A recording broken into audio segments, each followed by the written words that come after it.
The boy gently shook the towel in his hand.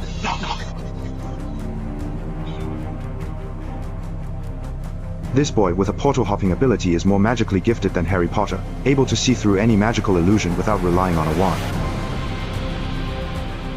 A young man named Paul was queuing for an interview when a small dog suddenly snatched his scarf. Paul quickly gave chase, inadvertently running into a dilapidated alley. The dog was long gone, leaving only an old door with a help wanted sign. Paul instinctively stepped inside. The interview began, and before Paul could even introduce himself, the interviewer directly called out his name. More than his skills, the interviewer was curious about his morning's events.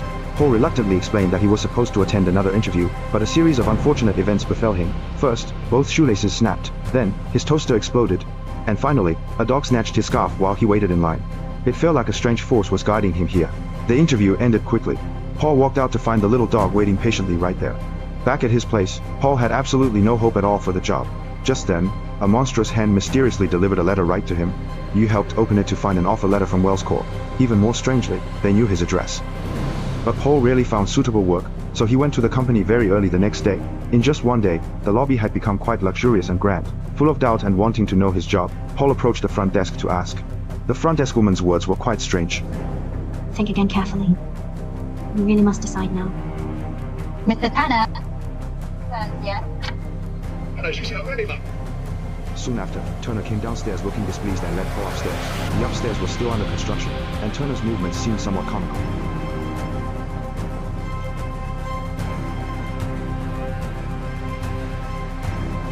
Stepping into the office, everyone was bustling, heads down, working at full speed.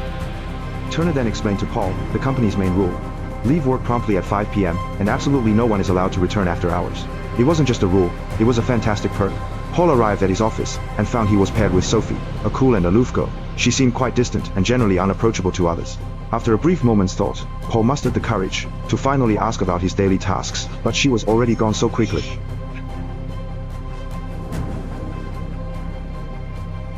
Ross wheeled over a cart of blueprints. Their job was to mark the exact location of all aluminum deposits on the map. Paul, with no knowledge of mineral surveying, just pretended, killing time.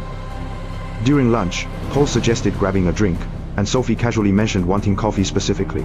This was quite odd, as Paul clearly recalled her strongly disliking coffee that morning, a fact that even puzzled Sophie herself.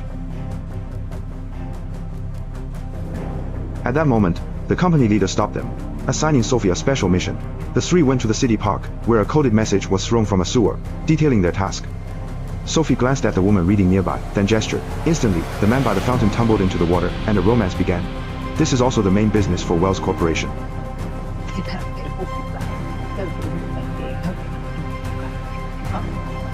So reading online. We're strange. She claimed I was probing whether you knew of her feelings. Feeling down after his boss teased him, Paul returned to his company to look at maps. At that moment, his fingertip felt something strange. Just as Paul wondered, his boss, Humphrey, walked in. He seemed to have known about Paul's special abilities all along, guiding him. Immediately, Humphrey pulled Paul into his office, revealing the hidden truth. Paul was a natural diviner, gifted with finding things and dispelling disguises. Humphrey was determined to find a mysterious door that had vanished into thin air. This door, like an octopus, was skilled at disguise and hidden within the building. The company's growth hinges entirely on this door. To prevent any chaos, absolute secrecy is paramount during the search. Though Paul didn't fully understand Humphrey, he vaguely searched the building, finding nothing by the end of the day. As I stepped right out of the company, a bizarre blue door suddenly appeared behind me. Paul woke with a start in the dead of night. An unexpected guest arrived. Cass, upper management. Cass explained to him that they were currently in a dream, and he wanted to understand why Humphrey had specifically hired Paul. Paul tried to weasel his way out, but Cass casually cast a spell. To Paul's horror, all of his teeth fell out, and his ears began to grow larger. Paul struggled to remain calm, convincing himself it was just a dream. However, Cass confessed to being a dream weaver, capable of making dream events a reality. Terrified, Paul confessed frankly that he was ordered to find the Anywhere door. Cass listened, thoughtfully lowering his head.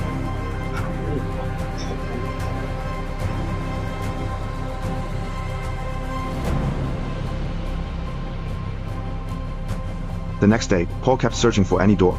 Just then, staples on the floor spelled out a message, clearly hinting at Paul. Cass's death bank must be hidden underground. Driven by curiosity, Paul descended the long staircase, carefully reaching a passage. Bold letters marked the shutter door. Paul yanked out the shutter, revealing a pile of unused stuff. He then carefully searched around.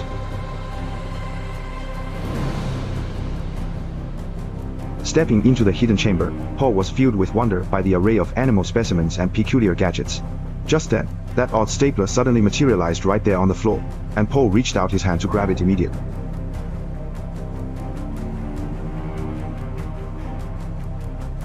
Paul steeled himself and reached out again. His divination pierced the magical disguise, revealing the goblin meant no harm, but rather pointed him in the right direction very clearly.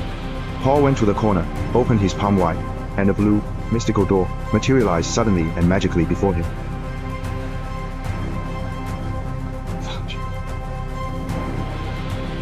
Unsure of what lay ahead, Paul stepped through the door. The instant it closed, the anywhere door transformed into a white tower. Simultaneously, his boss Humphrey's voice echoed from behind. Paul peeked through a door crack to see the city's elite gathered around Humphrey, presenting the company's new project. Sophie's hologram flickered to life, dead center. In the clip, she trashed jazz, coffee, and hay snacks. Cut to Sophie suddenly gushing about how she loves them now. Humphrey smirked, explaining he was selling souls. Sign the contract, and preferences, spending habits, and voting choices become the buyers to control. Panicked, Paul at the door tried to flee, but then noticed the label on the tower, which read instructions for the anywhere door. Paul, embarrassed, scrambled from the refrigerator case and raced back to the company, telling Sophie all he saw. Sophie never believed souls could be traded, until Paul revealed the tower, opening a door to a man and a woman having tea. It was a truly bizarre and unsettling sight, without a shadow of a doubt.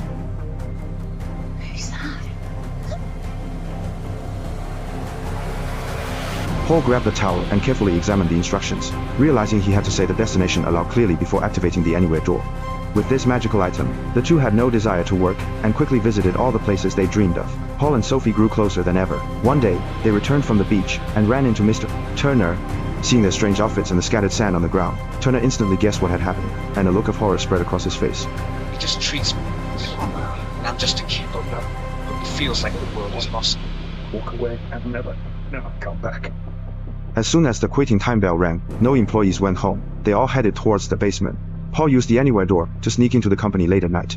A row of printers lined the departure corridor. Sophie grabbed the paper and found it was full of transaction contracts. A scream echoed loudly in the distance. Paul rushed towards the sound, finding the stapler on the ground, as if guiding him. Paul opened a portal, revealing a burning brazier right there. A monstrous growl echoed loudly in the distance. He quickly opened another portal, now intending to swiftly go to Humphrey's office. After stepping through the gate, the pair realized the teleportation went wrong. The Death Bank symbol was on the floor. Sophie grasped the vital information. I've only seen some things I really wish I hadn't. The whole school's deepest desires, along with the actual needs of J.W. Wells and company, are locked away for good. Realizing the truth, the two hurried to find an exit and ran into goblins after a corner. Sophie thought she had been captured by demons from the lower world, but a turn revealed Humphrey standing before her. They smiled at each other, but Humphrey was saying something to Sophie. Just when she thought she had escaped the goblins, Turner's voice echoed in her ear. Just as Sophie was about to reveal her discovery, she realized Turner was in league with the goblins. At that moment, Humphrey appeared, revealing he used dark magic to enslave goblins, also unveiling his identity as a powerful archmage who had been oppressed and enslaved for years. Turner was already full of resentment, and the two argued fiercely on the spot, while Arrow seized the opportunity to quietly and completely slip away unnoticed and unseen.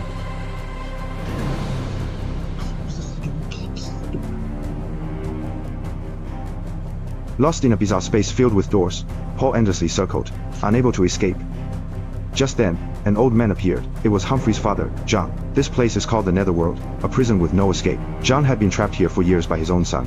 When Humphrey was young, John saw darkness in his heart and, to be safe, made a soul contract with him.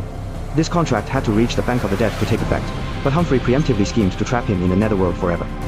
Everyone overlooked Paul's gift. As a diviner, he excelled at finding things and dismantling disguises. Got something? This will have to go somewhere. Escaping the Nether filled John with great elation. The trio quickly rushed to the office to thwart Humphrey's scheme.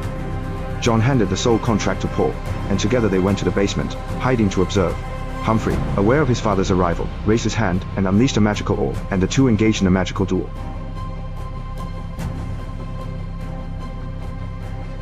Imprisoned too long, John's strength waned significantly, and he soon fell right into Humphrey's trap.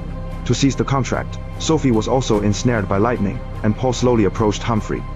In a critical moment, Sophie realized the key flaw. No natural exit existed in the lower realm. Otherwise, a top-tier wizard like John wouldn't be trapped. The only answer, Paul created the exit through his power. Sophie telepathically, with great speed and clarity, conveyed the deduction to Paul.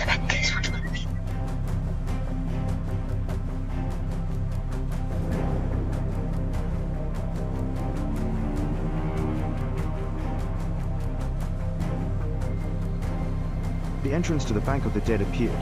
Paul stepped forward, presenting the covenant of the counter. As the seal landed, Humphrey's magic dissolved, suppressed by John's spell. Sophie grabbed a towel and summoned the Anywhere door, as the villainous Humphrey met his demise. Don't